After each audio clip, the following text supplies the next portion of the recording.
आदरणीय उपस्थित हुए सभी धर्म प्रेमियों, पूजा व सत्कार के योग वंदनीय मातृशक्ति आर्य समाज के माननीय यशस्वी प्रधान जी आदरणीय श्री रमेश गुप्ता जी, आर्य समाज के यशस्वी मंत्री अहरनिश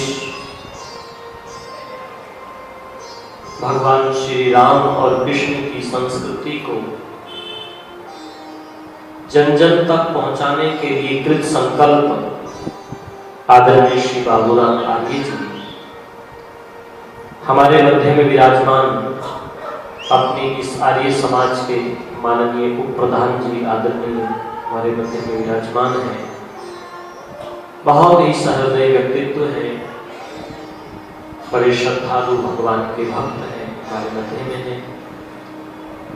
स्त्री आर्य समाज की सभी पदाधिकारिणी माताएं, मंच पर विराजमान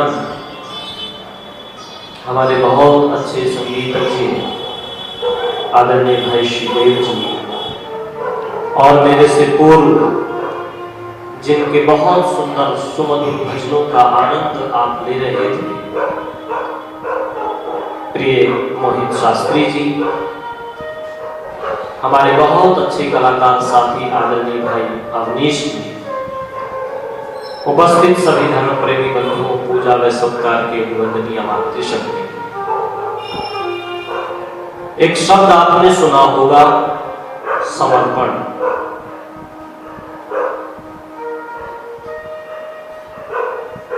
ये जो समर्पण है, ये अपने आप में बड़े गजब का शब्द है। यदि भक्त का भगवान के प्रति समर्पण हो जाए तो भक्ति ठीक हो जाती है। यदि समर्पण नहीं है तो याद रखना, वो और कुछ भी हो सकता है, भक्ति नहीं है। गुरुवर दयानंद जी महाराज से जब ये प्रश्न किया है महर्षि, भक्ति किसको कहते हैं, तो ऋषि इसको ऐसे लिखते हैं कि भक्ति अर्थात उसी की आज्ञा पालन करने में तत्पर रहने का नाम भक्ति है, समर्पण है।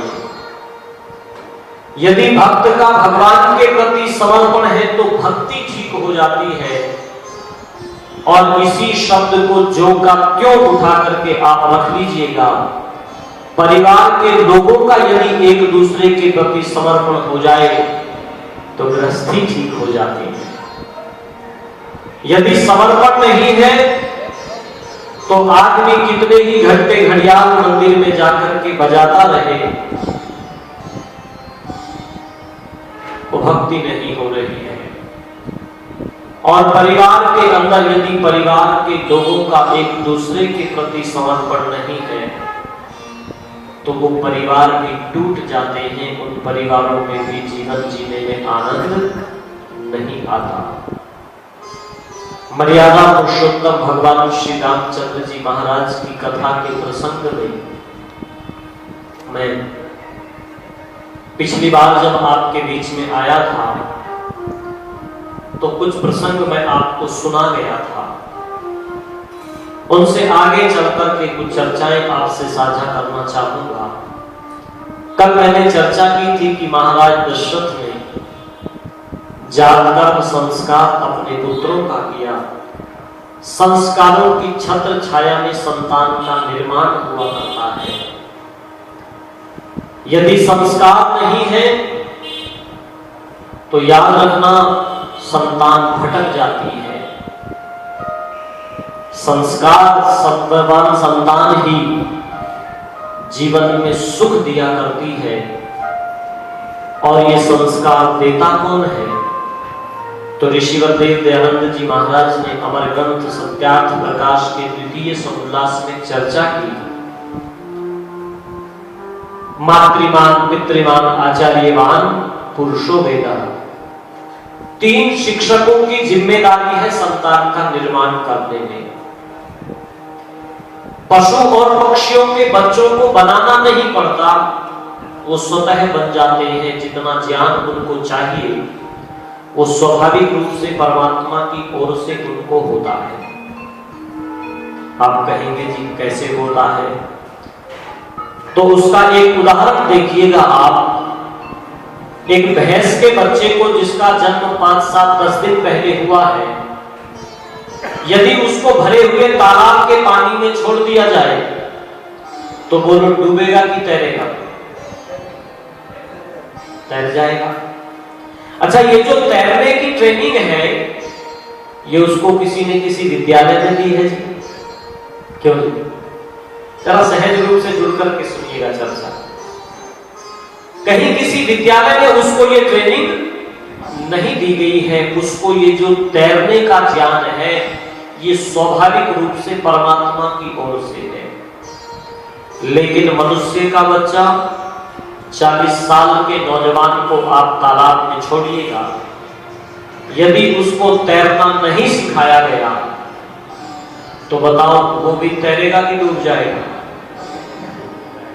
निश्चित डूब जाएगा। पता चला सीखने से सीखता है। इसलिए आर्य समाज के कविवर पंडित शोभाराम प्रेमी जी ने पंक्तियां लिखी थी कि पशु पक्षी अपने बच्चे अपने समान सही जनते हैं, पर बिना बनाए मनुष्य के बच्चे कभी मनुष्य नहीं बनते हैं। बिना बनाए मनुष्य के बच्चे कभी मनुष्य नहीं बनते हैं। बनाना पड़ता है। और बनाएगा कौन? तो ऋषि लिखते हैं एक माता और दूजा पिता, तीसरा शिक्षक आचार्य हो, जिनके संरक्षण में मानवता का पूर्ण कार्य हो। वे संतान बड़े भाग्यवान जिनके माता पिता लिए हो। धार्मिक विद्वान माता पिता गुरु की शिक्षा अनिवार्य हो। जिसको तीनों मिल जाए समझो कि मनुष्य वही बनते हैं। बिना बनाए मनुष्य के बच्चे कभी मनुष्य नहीं बनते हैं। बिना बनाए मनुष्य के बच्चे कभी मनुष्य नहीं बनते हैं। 3 शिक्षकों की जिम्मेदारी है, एक माता और दूसरा पिता, तीसरा शिक्षक आचार्य हो, जिनके संरक्षण में मानवता का पूर्ण कार्य है। पहली जिम्मेदारी है मां की। क्या लिखते हैं ऋषि कि 5 वर्ष तक तत्परता से मां कर्तव्य निभाए जा।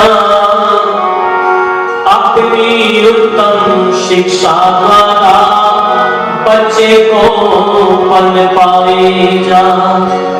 अपनी उत्तम शिक्षा द्वारा बच्चे को पन पाए जा। सुसंस्कारों से करके सुसंस्कृत कुचेष्टाओं से बचाए जा। जब तक पूरी विद्या ना हो सदुपदेश सुनाए जा। अरे जब तक पूरी विद्या ना हो सदुपदेश सुनाए जा। सभ्य सुशिक्षित संतानों के